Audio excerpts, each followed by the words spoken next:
welcome.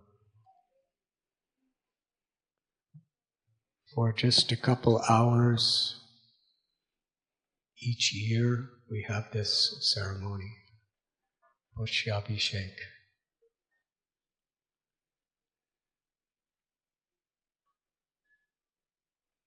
The basic theme of this festival is given to us in Bhagavad Gita. Lord Krishna tells, Patram pushpam palam toyam yome bhakta prayachati tadaham bhaktyupahritam ashnami prayatatmana.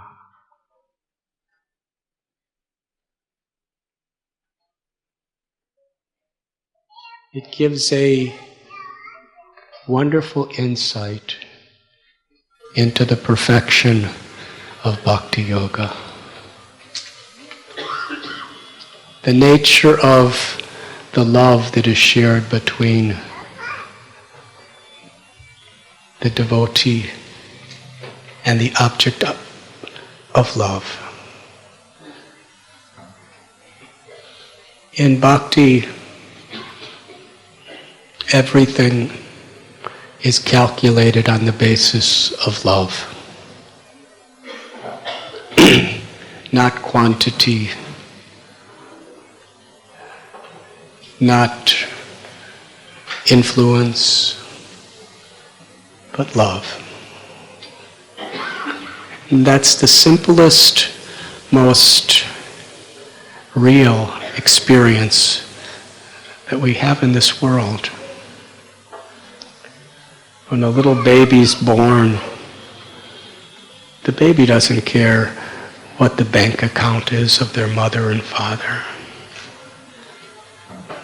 The baby doesn't care if they have gold medals or Academy Awards or Purple Hearts. The baby doesn't care if the parents are famous or unknown. The baby really doesn't care if you're living in a palace or a hut.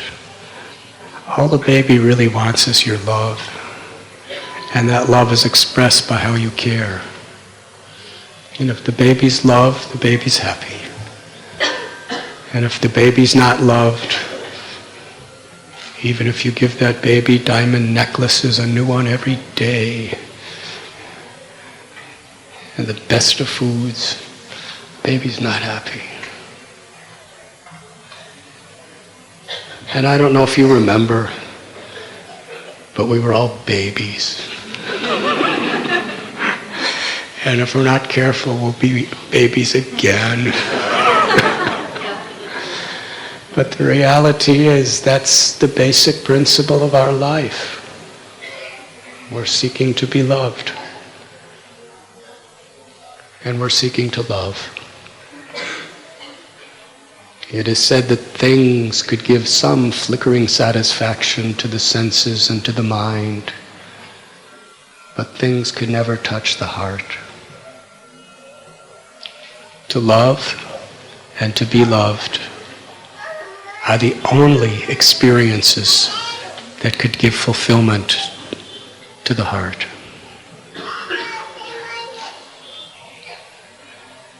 Some of you have come to our Govardhan eco-village, and we have many animal people there too. About 80 cows. But we didn't want to be in like a caste consciousness that we only protect cows. We want to give the best we possibly could.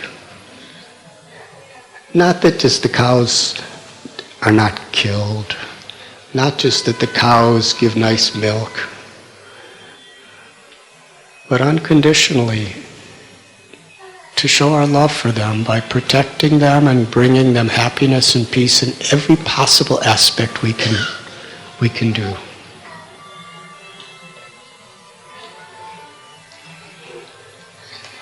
And it is said that cows are dependent on human compassion.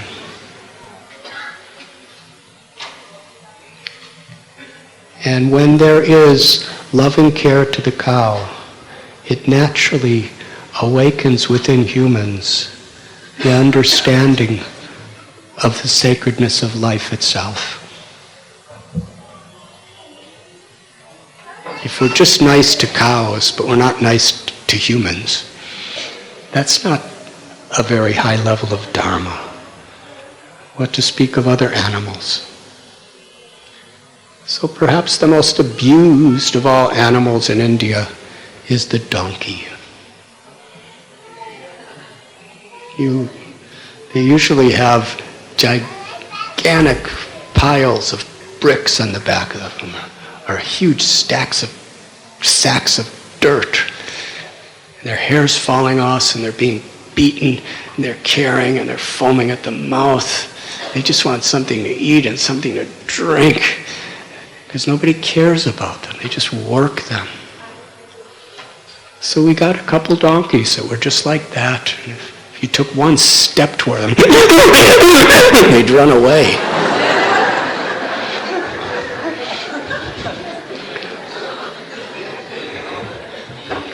Sorry about that.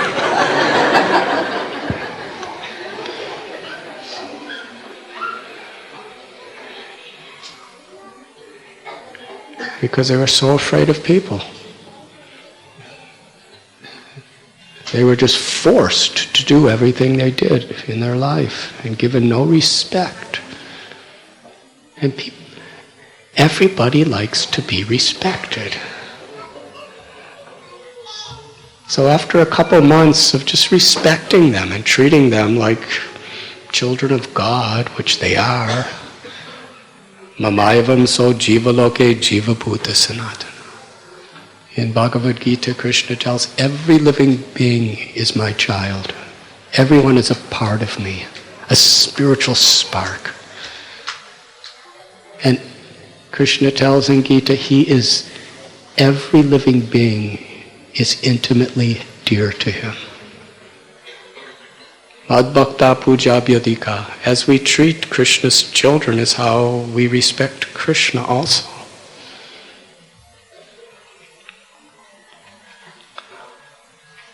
So because the donkeys were being just treated with affection, even sometimes brushed by humans, they could feel. It's not just the brushing. You see, you have to express love for love to be communicated.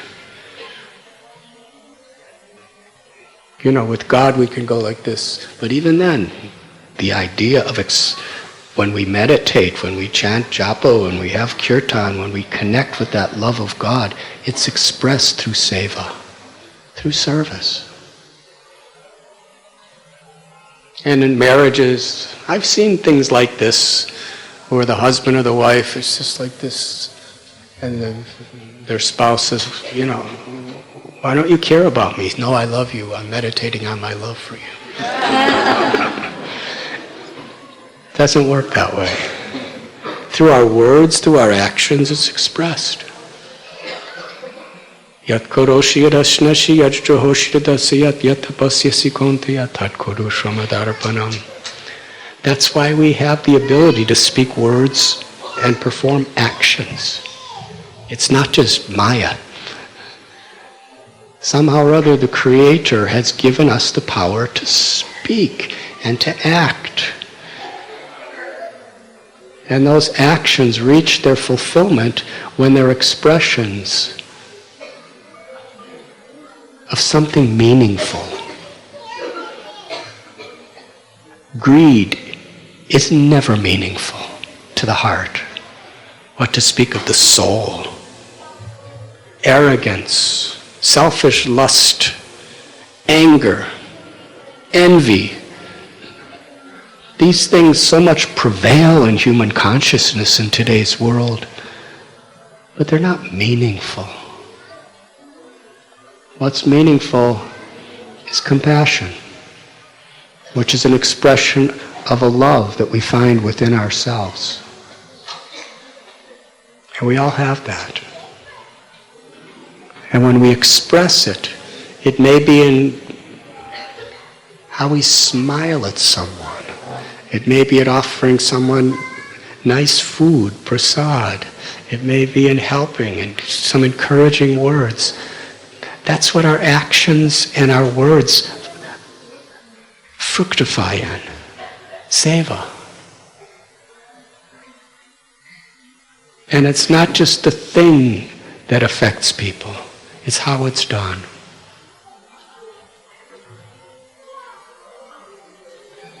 If someone comes to your house as a guest and you say, "Oh God, why did you have to come now? I'm busy. I have a lot of issues going on. Here's some water, here's some rice, eat it and, get out as soon as you can." Okay, you gave them water and you gave them rice and you gave them a place to sit, but is the person going to be happy? But even if you're in that same predicament, whatever it is, however challenging, if you want to transcend it, a guest comes to your house. "Oh, how wonderful, an unexpected guest. I'm so happy you're here. Please bless all of our family. When an uninvited guest comes, the scriptures say that God is coming in that form. So please have rice and have water and enjoy it. And can I give you more?" And the guest, unfortunately, may never want to leave. But it's affected that person's heart. Not what you give, but how you give. And the origin of that is our relationship with Krishna, with God. So we brushed the donkeys and we made them happy. We gave them nice food. And now, when they see us coming, they go, and they're really happy, and they sometimes run toward you. And I've seen some Brahmins become very surprised when the donkeys lick them. With affection, because they have their way of reciprocating also. So the idea is everyone in every species is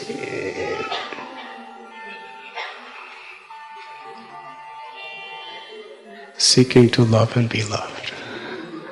But there's so many distractions in this world. Especially cell phones that are not turned off in class.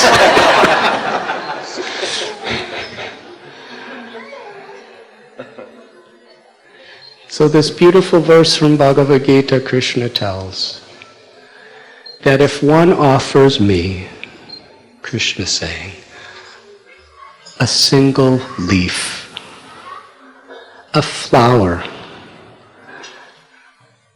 a piece of fruit, or even a little bit of water, if it's offered with devotion, I will accept it.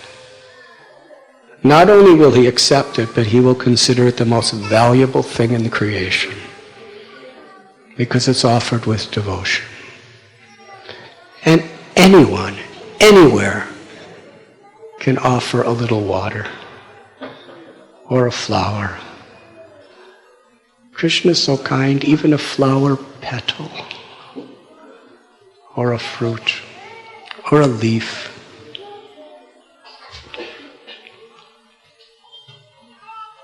This story has been told and retold throughout the ages.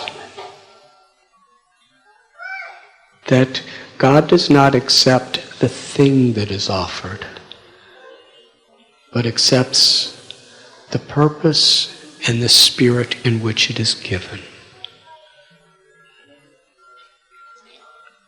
And in our interactions with each other, that's very much the same.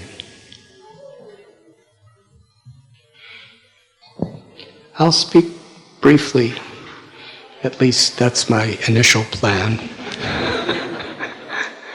In various incarnations of the Lord, how this truth has been again and again demonstrated. Lord Sri Ram, he appeared in Ayodhya. Vishwamitra, a great sage, took Ram and Lakshman, Ram's brother, to the forest. And later on they came to a magnificent kingdom, Mithila. That kingdom is still there today. It's not the same. It used to be the most royal, opulent, magnificent place on earth. It's in the southern part of Nepal, just over the border from India. And it was there that Ram first connected heart to heart with his eternal Hladini Shakti, or his consort, Sita. We have a little Sita here today, named after the original Sita, Baladev and Joyce's daughter.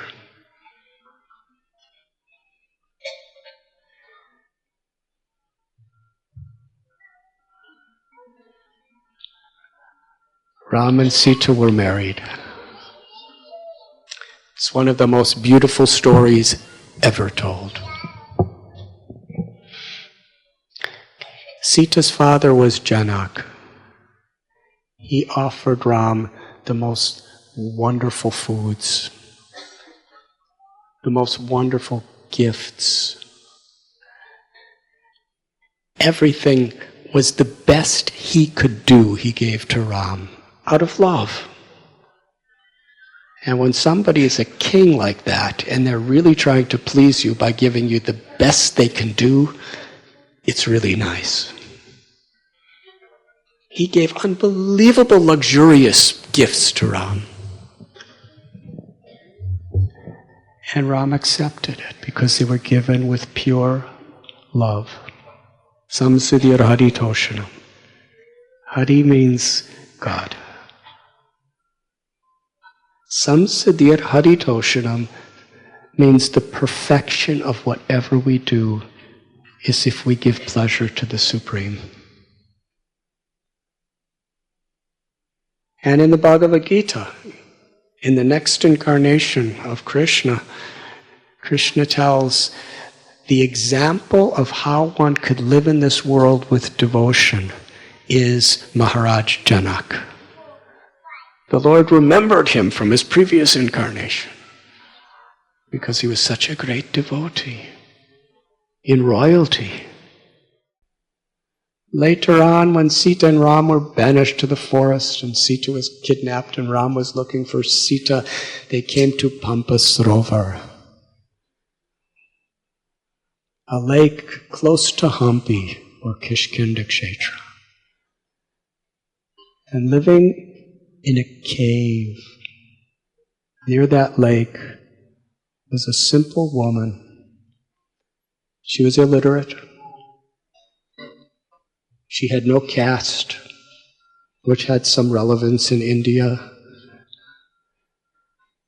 She was lived in a cave. She just wore tree bark as clothes. Nobody in the world knew anything about her. But her guru, Matunga Rishi, before he left the world, he told her, "You should stay here because the Supreme Lord of the entire creation is going to incarnate as Ram, and he's going to come here, and you serve him with your heart and soul." She was simply awaiting his coming. And she wasn't a pure person, but she wanted to become pure. And therefore her guru told him, just wait for Ram, and when he comes, he will bless you. So for many, many years, she just lived there waiting for Ram. In a jungle, with no one around. And that lake, Pampa Sarovar, is filled with crocodiles too. And there's snakes, and so many other things. But she didn't leave. She had faith in her guru. Years went by, she knew that Ram will come because my Guru told me that. And just by Lolion, just that anticipation, just that transcendental yearning to be with the Lord. She was so immersed in remembering Him, chanting His names, that she became completely purified. And then Ram came. He came all that way just for her. And she wanted to serve Him the best she could do. But what did she have? Materially, she didn't have anything. There were no grocery stores in the jungles in those days. What can she give him to eat? There were just these wild little fruits, little berries actually. There's a particular type of berry called kapita. And you know who eats those berries? Monkeys. Monkeys like those berries. Usually humans will never eat them. Have any of you ever eaten them? See? Even our brahmacharis, these sadhus never ate them. So they must really be monkey food.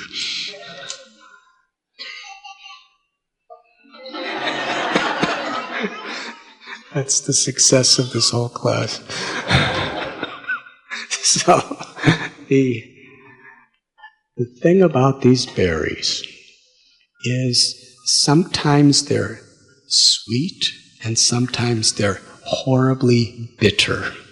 Now, some fruits you can tell what they're going to be like by how the color, the softness, but this little fruit, there's no way to tell. And that was all that was around. So when Ram came with Lakshman, she just gave them a little straw mat, and then she went and collected these little berries. And she had a little bowl of them that she just collected with her own hands from these thorny trees all over the place. But she was afraid she might give Ram a bitter one. And because she was really unsophisticated, she would have never made it in Mumbai. What to speak of New York or London. She was totally simple. She just wanted to please Ram. Now, when you're offering something to God, you're not supposed to even smell it before He tastes it. But she wanted to make sure it was sweet, so she would take a berry and bite into it, like that. And if it was bitter, she would save it for herself later. And if it was sweet, she'd take it out of her mouth and say, "Here, Ram, eat this one." And Ram ate it. He ate all the fruits that he gave her, and he enjoyed it every single bit as much as he enjoyed the luxurious food and the jewels and the gold and the beautiful thrones that were given to him by Janaka Maharaj.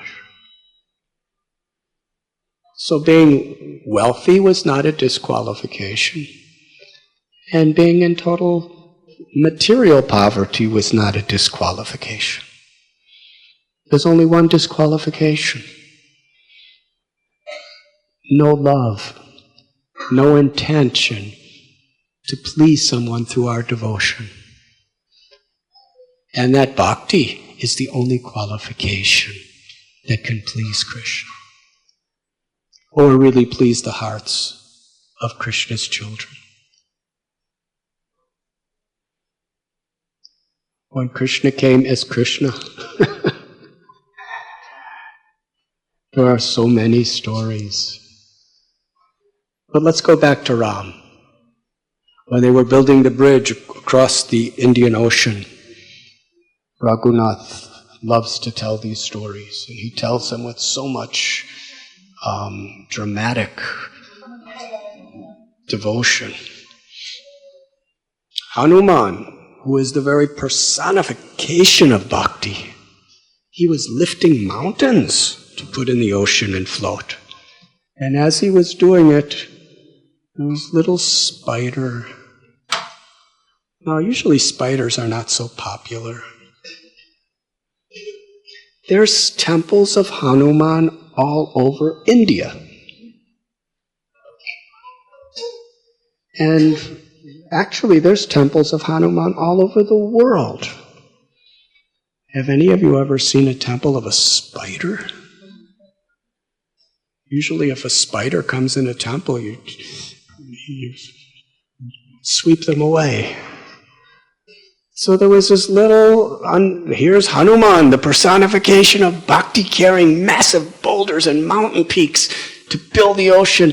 And a little spider with his thin leg is kicking one grain of sand at a time on top of the rocks that Hanuman's putting down. And he was standing in Hanuman's way.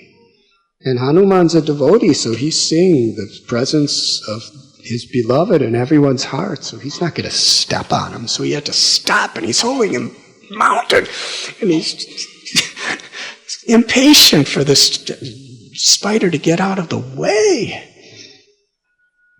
And Ram told Hanuman, that spider is doing exactly equal service as you are. Because you are doing the best you can, and this spider is doing the best that she can. So, Ram appreciated the spider as much as Hanuman. And Hanuman really appreciated that. Because there's nothing that brings more delight to a person with a pure heart than seeing other people get blessings. An ordinary, common, materialistic state of mind is if somebody is getting certain credit or praise or fame or rewards, we're thinking, why not me? What about me? You must be blind. You're not seeing. Either we get depressed or we become envious or competitive. But this is a barometer of our spiritual condition. A devotee has a simple, well-wishing heart. Hanuman was thrilled with joy to be chastised and to see that this little spider is getting Ram's affection, blessings, and appreciation.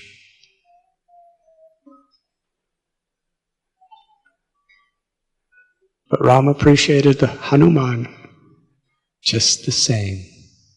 Whether you could lift a mountain or whether you can hardly kick a grain of sand is not important to God. But that we're sincerely doing the best we can for the right purpose in devotion, to please the Lord, to show compassion to others. When Krishna went to Mithila, the same place where Ram married Sita, a descendant of Maharaj Janak was living there. His name was Bahulasva. Krishna came with a group of people, mostly sages and rishis like Narada.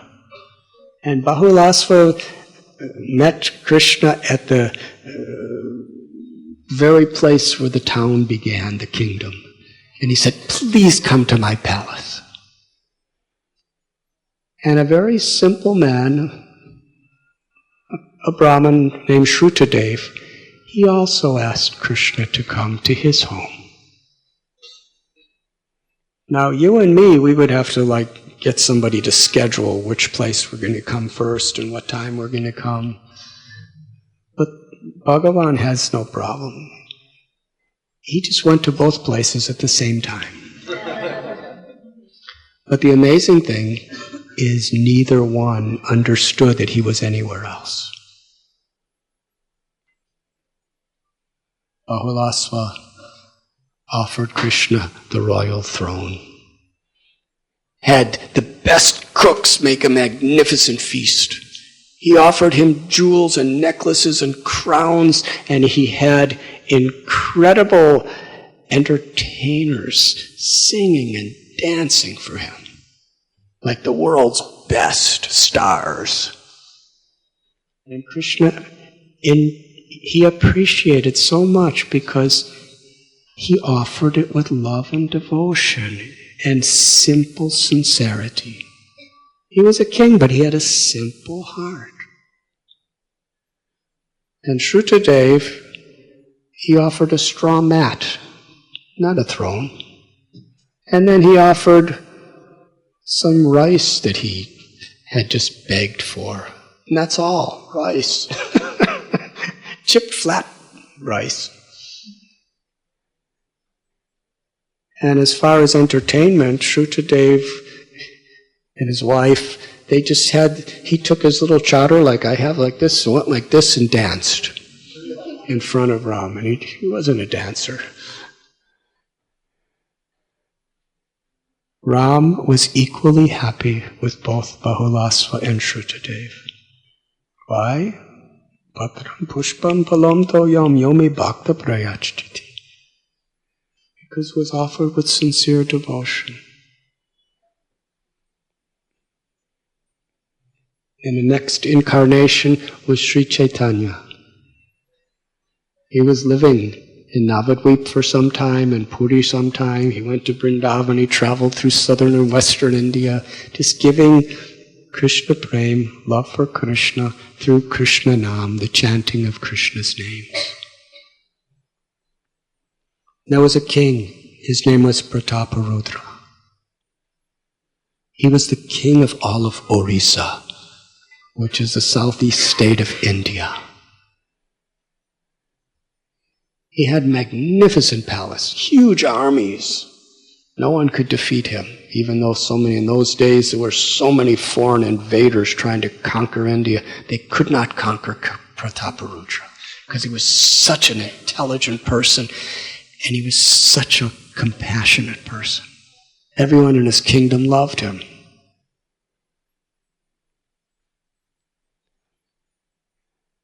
And when Sri Chaitanya was traveling to Vrindavan,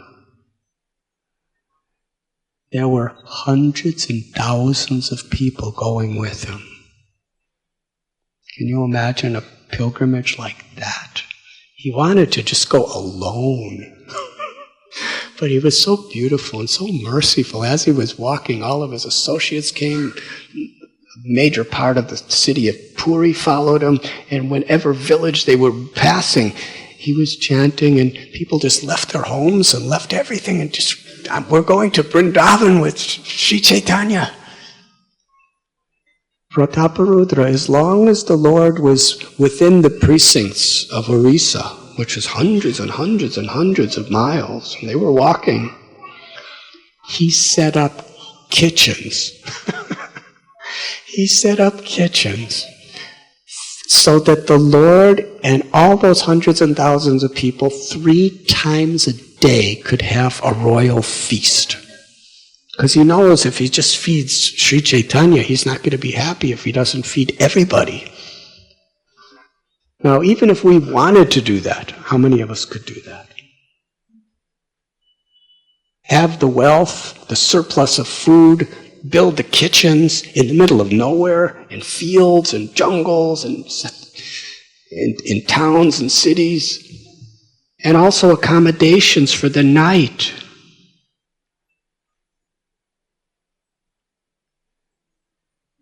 There was also a simple beggar. His name was Suklambar Brahmachari. He lived on the bank of the river Ganga.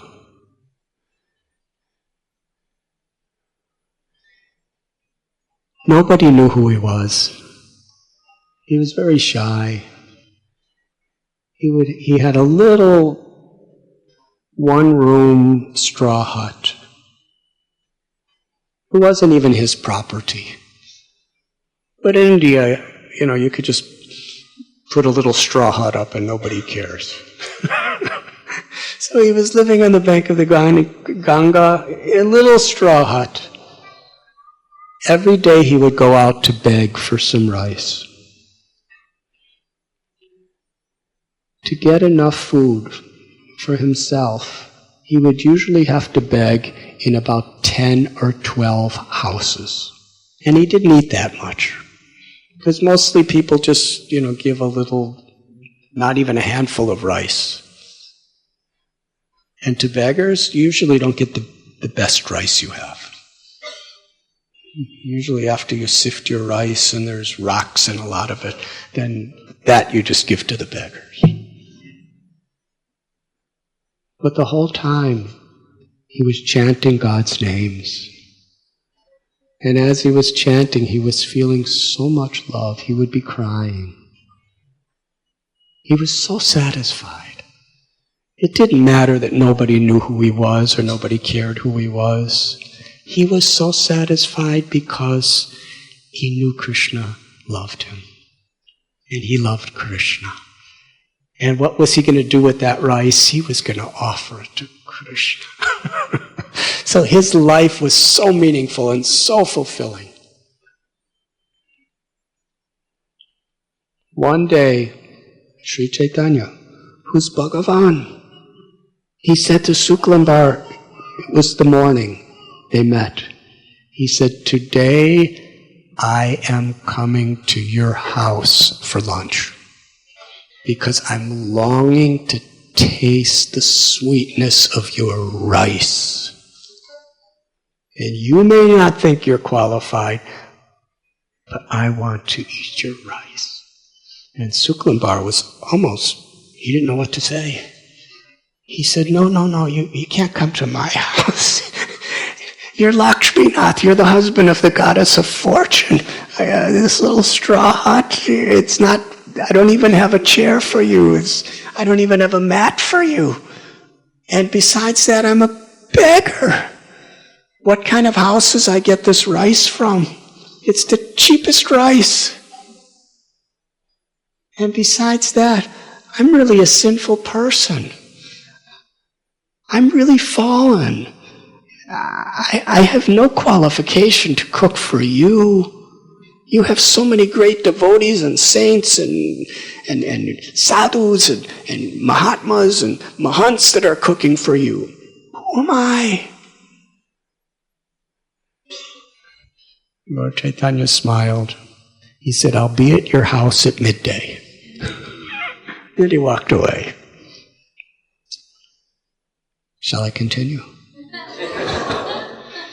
Suklambar, he was really mixed up. On one hand, he was really feeling the affection of the Lord, but on the other, I'm not even qualified to touch the food that's going to be eaten by such a great person. So he went to some other devotees with his dilemma and asked, "What should I do?" And they said, "The Lord wants to eat your rice. You should make rice for him." And he said, "But, my rice is so contaminated. I got it by begging from so many people. So many people touched this rice and threw this rice in my dirty little bag. How could I do that?" He said, "Well, if you're feeling self-conscious about it, just cook without touching it." So he said, okay. So, the Lord was coming, so he had to do something. He went to his little house and he made a fire out of cow dung. He had to go out and collect some cow dung and mix some straw in it. And because cow dung's free, because cows very benevolently just leave it. They have no attachment to it. If only we could be so detached from such valuable goods. And made a little fire. And what did he do? He got some water from the Ganga and he started boiling the water. And he wanted to put something in the rice, because this is the only time in his life the Supreme Lord Narayan's coming to his house. Well, what? He didn't have any vegetables. He got a stem from a banana. How many of you have eaten banana stems? It's not the banana. It's not the banana peel. It's the stem that connects the banana to the banana peel. And he cut up that banana stem and put it in the water. Then after carefully washing all this different shaped pieces, they're not like full rice, it's just little pieces of rice, because people give you little pieces of rice. And he put that in the water, and after the rice and the stem started cooking, and actually he was so artistic in his simple way, he did it all without touching anything. He just was he was so happy that the rice and the banana stem were cooking that he began to dance and crying, Jai Govinda, Jai Gopal, Jai Madhusudan, Jai Mukunda. And as he was crying and dancing, just putting his love into that, all of his love that he was expressing went into every particle of that rice. And just when he finished, Sri Chaitanya arrived at his door. And Sri Chaitanya said, "Please give me rice." He didn't have any nice plates. He didn't have any plates. He just made a little plate out of a banana leaf. And Sri Chaitanya sat down on the floor, just a mud floor, and ate the rice. And as he was eating the rice, he was weeping in ecstasy. He said, "Suklambar, I have tasted so many different preparations. In Vaikuntha, Lakshmi's cooking for me. In Goloka, Gopas and Gopis are cooking for me. In the heavenly planets, Indra and Vayu and Varuna and Surya are cooking for me. In this world, so many people are cooking for me. Kings and princes and Brahmins. But I have never tasted anything so delicious, so nutritious, so irresistible to me as this banana stem rice that you have prepared for me." And he meant it from the core of his heart. He was weeping. And when the people saw this and heard this, they were overwhelmed. What is real wealth? Not being a billionaire or a millionaire, but having love,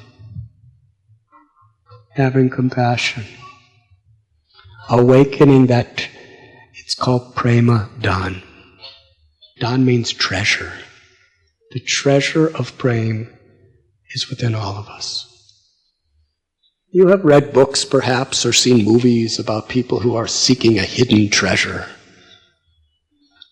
Sometimes they go in boats looking for a secret treasure. Sometimes they're digging all over the place. In America, there was this gold rush, and they were going and they were digging and trying to find gold because they wanted wealth. And in India, some of the most precious diamonds that ever were in this earth are from the Krishna River and other places of India. But more precious than all those diamonds and all that gold is the wealth of prema. Nitya siddha Krishna prema sajja kabunoi sravanadi sudhi jiti kodiye udoi. That's within your heart. Within every heart. If you can't find it in your own heart, you can't find it anywhere else.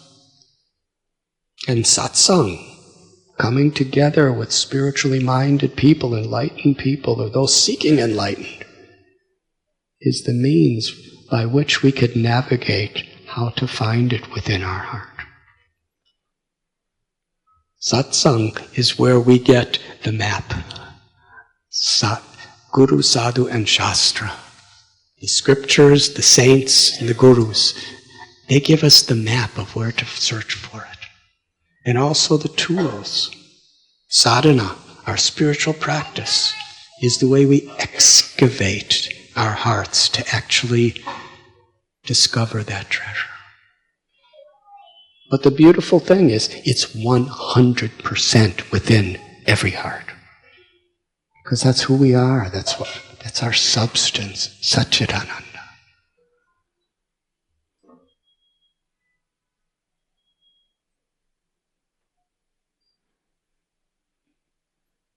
Suklambar Brahmachari attained the ultimate perfection of liberation, prema, simply by offering that banana stem rice. Shabari attained the highest perfection simply by taking those sweet little berries out of her mouth and putting it in Ram's mouth.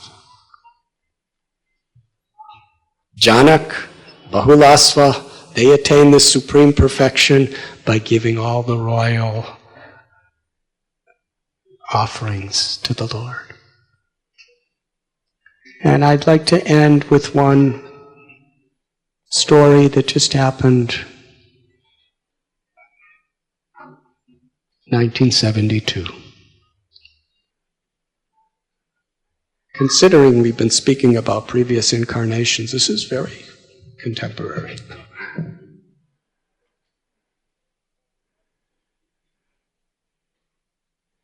My beloved Guru, who is the inspiration behind Govardhan Eco Village, Radha Gopinath Temple, and so many wonderful projects throughout the world, and so many millions of people's lives.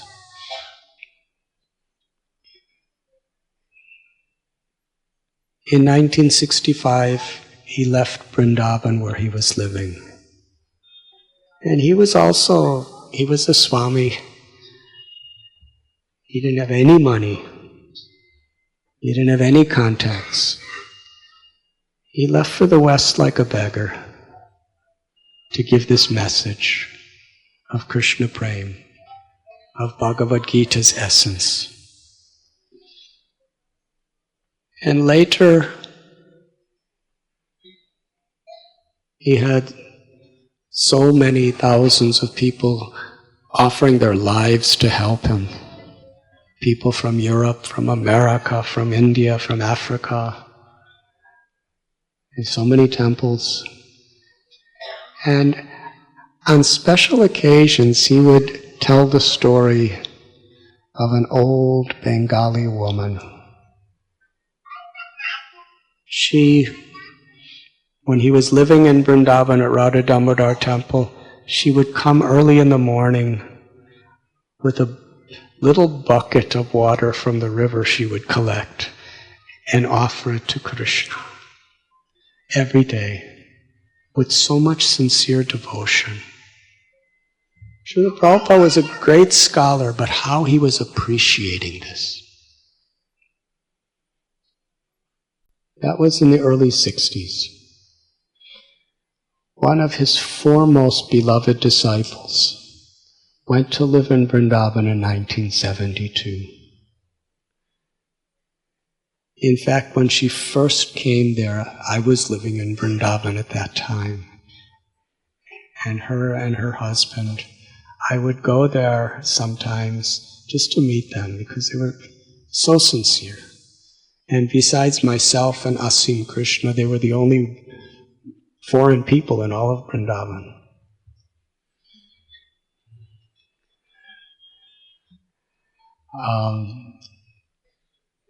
Yamuna Devi, I'd like to just give you some background of her.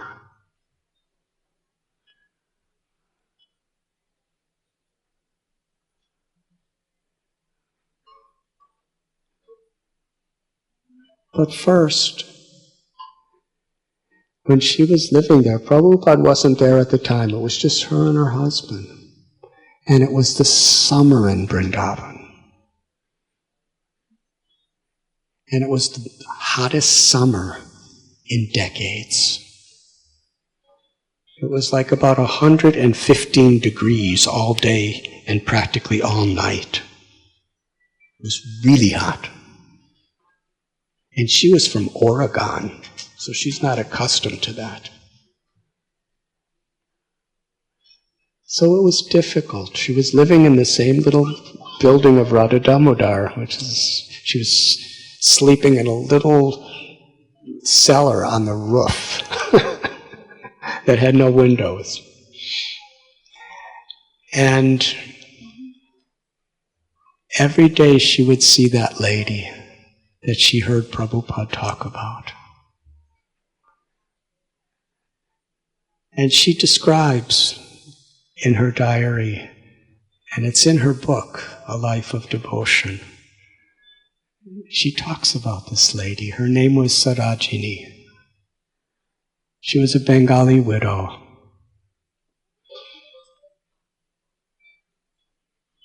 She was very old. And her back was really bent because of old age and a very, very hard life. It was so much bent that her back was like at the most a 45-degree angle from her legs. And she had to lift her head really, really high just to see anything in front of her because she was so hunched over.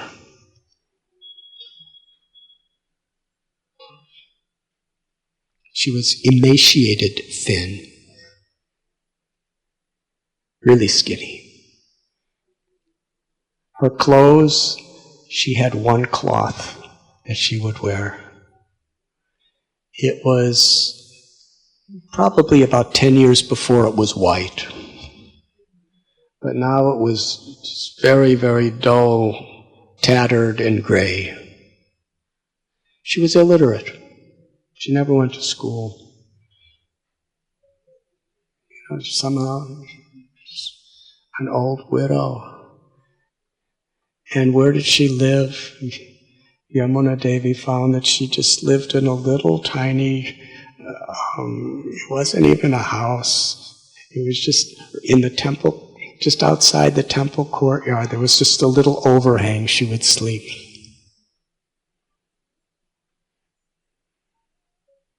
But every day she would bring that water. Now here's Yamuna Devi. Yamuna Devi honored this lady. She wanted to learn from this lady. Because a true devotee is saragrahi. That means they're seeking the essence. And Yamuna Devi was a seeker of essence. She was born and raised in a very wealthy family in Salem, Oregon. She went to a very high college. She was so talented. In 1966, she decided to come to New York City because she was invited to her sister's marriage. Her sister's name was Janaki. And at that time, all the Hare Krishna movement was a little storefront on 26 2nd Avenue. And nobody knew anything about anything. And Mukunda, who's now Mukunda Maharaj, was going to be marrying Janaki. So Prabhupada was cooking the feast by himself. He was really a good cook. And Jamuna came all the way from Oregon, and she said, "Is there anything I can do to help?" And he said, "Do you know how to cook?" And she said, but she only knew very Western ideas of cooking. So she came in.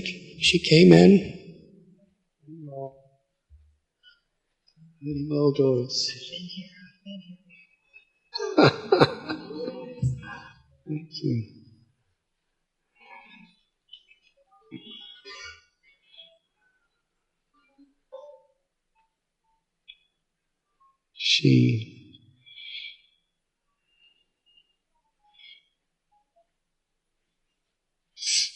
She learned some cooking from Prabhupada. He taught her.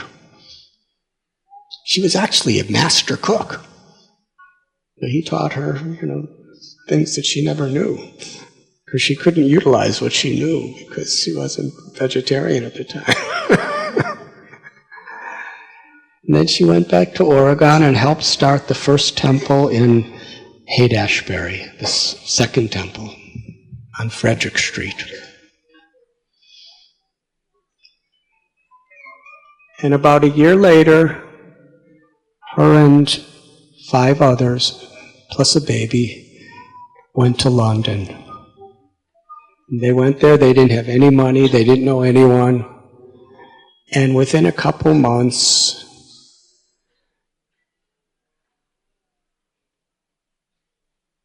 they were regularly going to George Harrison's house for kirtans. And all the Beatles were coming, and all these other rock and roll stars from England in those days were coming. When George heard her sing, George said, "Your voice mesmerizes me. It has so much devotion. I want to make a record of you singing." So Apple record label, have you heard of that? In the Apple studios, George arranged, he had Paul McCartney doing the switchboard, what is it? The sound system. Yeah, the engineering, and George was playing guitar, and other people were all over the place, and Jamuna was singing, and her friends were playing different instruments and singing, and their first record was the Hare Krishna mantra. She was just singing the simple melody that Prabhupada originally sang. Hare Krishna, Krishna Krishna, Hare Hare, Hare Rama, Rama Rama, Hare Hare. And George made it into a 45 RPM. I don't know if you know what that means. But it's a record. It became the #1 best-selling record on the top 40 in all of Europe. England, France, Italy, Eastern Europe. In fact, it was infiltrating behind the Iron Curtain in Russia. People were listening to it, fascinated. What is this? That was the nature of her voice, her so much devotion.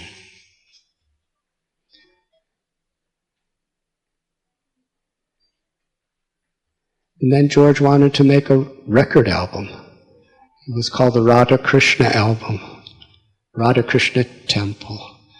And it became a huge best-selling record album. By the way, the flip side of Hare Krishna mantra was Govinda Jaya Jaya Gopala Jaya Jaya, again sung by Yamuna Devi. And George said to her, "I could make you one of the top stars in the music industry with your voice, with your sincerity, with your devotion." And she said, "I don't want that. I just want to be with my guru." And she went to India. She lived in Mumbai for some time, right close to here. And later in Vrindaban. Prabhupada wanted her to cook for him. So she studied, so meticulously, she studied cooking. She traveled all over India. And then she wrote a cookbook. And when she published that cookbook, it was the #1 international award for the best cookbook of the year. And I think it's the only time that a vegetarian cookbook has ever been the international best cookbook of the year. And you know what the name of the cookbook is? Lord Krishna's cuisine. And she was on television shows and everything because she had this incredible award-winning cookbook. Anything she did was she was a calligrapher. She would write. It was like a masterpiece of art, anything she would write. She had deities and she worshipped the deities. I write about this in The Journey Home. I'm in The Journey Within. I've been to her house. Every detail is so lovingly offered. I've seen Hell's Angels. I've seen nuns. I've seen rock stars. I've seen simple mothers. I've seen PhD professors. Whoever sees what she does in her little altar, their hearts totally melt. Even if they don't understand what's going on in that altar, their hearts totally melt because they could feel the love and devotion and sincerity she has. That's the way she did everything. She was so cultured, so refined, so artistic, so talented. But when she was in Vrindaban, she would assist Sarojini. This hunched over little Bengali widow who didn't know much of anything. But she would help her make cow dung patties. And she would learn from her.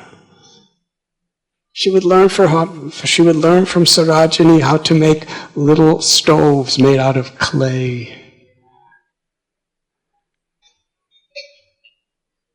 Yamuna saw that I might be an artist, but this Bengali widow, this Sarojini, she's truly an artist. Just her carrying water is with so much love and so much devotion. She was inspired because she understood what bhakti is. Bhakti is based on the sincerity of our intent. Certainly Yamuna Devi was a true enlightened saint in every way. But the nature of a truly enlightened saint is how they can really appreciate the sincerity in others. Why? Because that's the way God sees.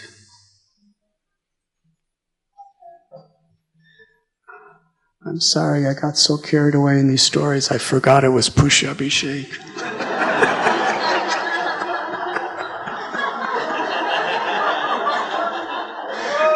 Really, I actually forgot about it, I'm sorry. But that's what this festival is about. So many hundreds of people came this morning, and for several days. Yesterday I came and I saw dozens and dozens of ladies and sadhus and corporate people. They were all doing their different parts in making all of these beautiful decorations that you see all around the temple room. It's not that we hired somebody to do that. It was just the congregation came together, working together. It was incredible. I saw brahmacharis like Purushottam organizing and so many, and I saw,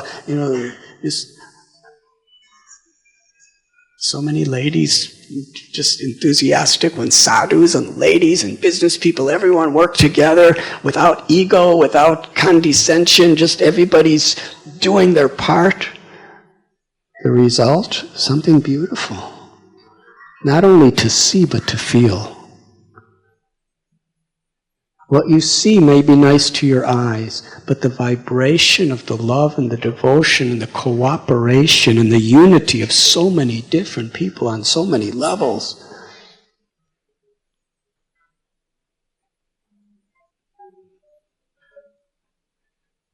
that's what you feel with your heart. And today so many hundreds of people were plucking flowers. Some had white flowers. I got a little report that today you plucked 2,204.657 pounds of flowers.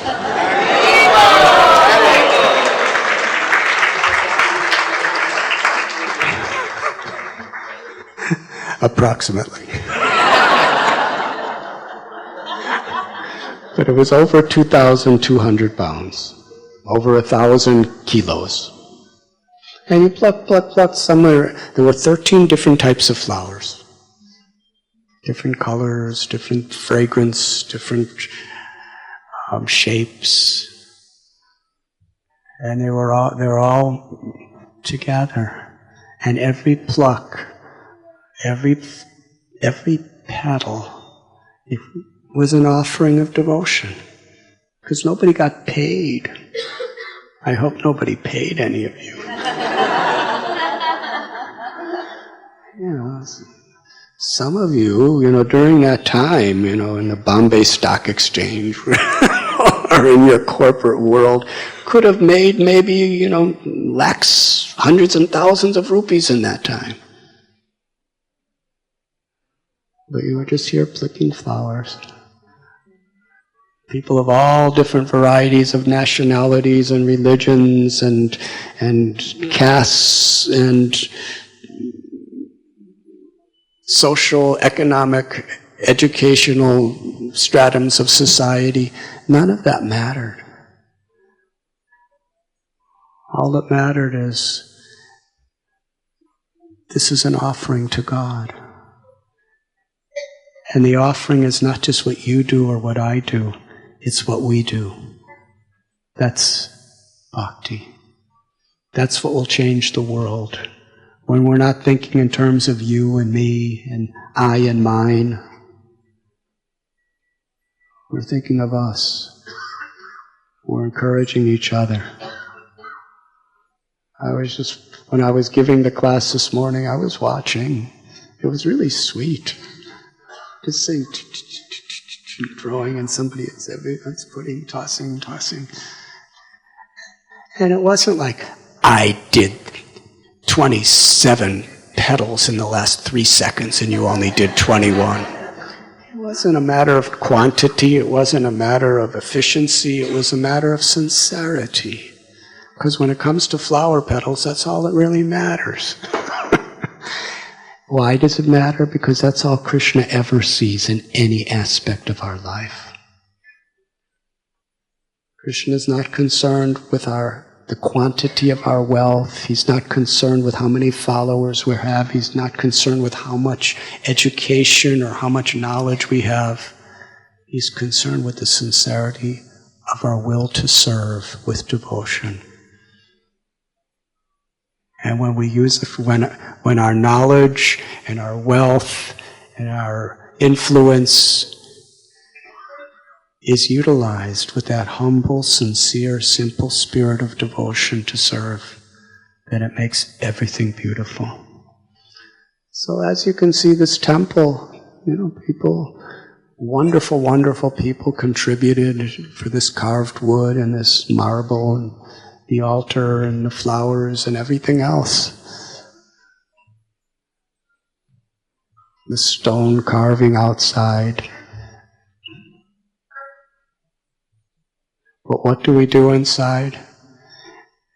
Anyone today who plucked a single petal with sincere devotion has done as much as everybody else to appreciate that in each other.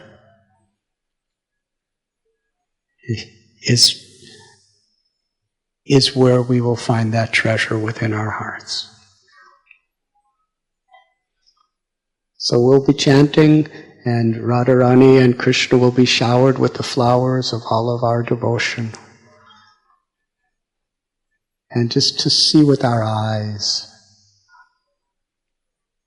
is, if we're just seeing that spirit, this is our offering of love, and it's being expressed through these flowers.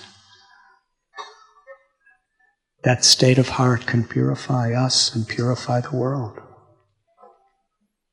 And after all these 2,205 pounds of flowers are offered to Krishna, then from all of these windows on top, they will shower upon us. And then we can, Krishna's grace, Krishna's prasad, we can joyfully, jubilantly, lovingly share with each other. I'm very grateful to everyone. Thank you very much.